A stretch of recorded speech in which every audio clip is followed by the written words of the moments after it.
তাহলে সিদ্ধান্ত এটাই হলো, বিড়াল তুই পশুদের দিকে নজর রাখবি, শিকার দেখতে পেলে তুই আওয়াজ দিবি, বুঝতে পেরেছিস? শিয়াল পণ্ডিত, তোমার কাজ হলো শিকারীকে তাড়া দিয়ে আমার গুহার কাছে নিয়ে আসা। তারপর আমরা সমানভাবে ভাগ করে নেব।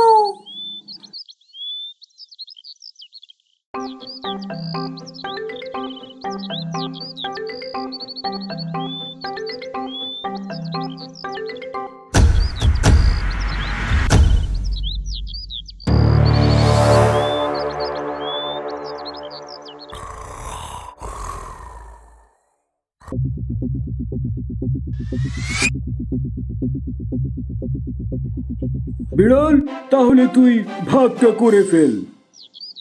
এই সম্মানের ভাগীদার হওয়াটা সত্যিই আমার জন্য সৌভাগ্যের বিষয়। হা, হা, হা, হা, হা। ভাগের কাজ শেষ, এখন আপনারা দয়া করে দুজনের ভাগটা গ্রহণ করুন।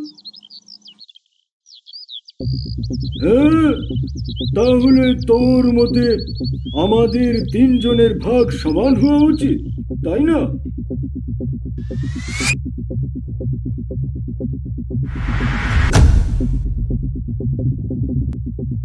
চল, তুই হরিণটাকে সঠিকভাবে দুই ভাগ কর।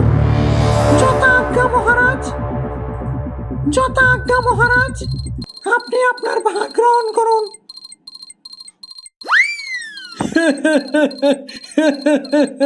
চমৎকার চমৎকার, এত চমৎকার আর ন্যায্য ভাগের কৌশল তোকে কে শিখিয়েছে?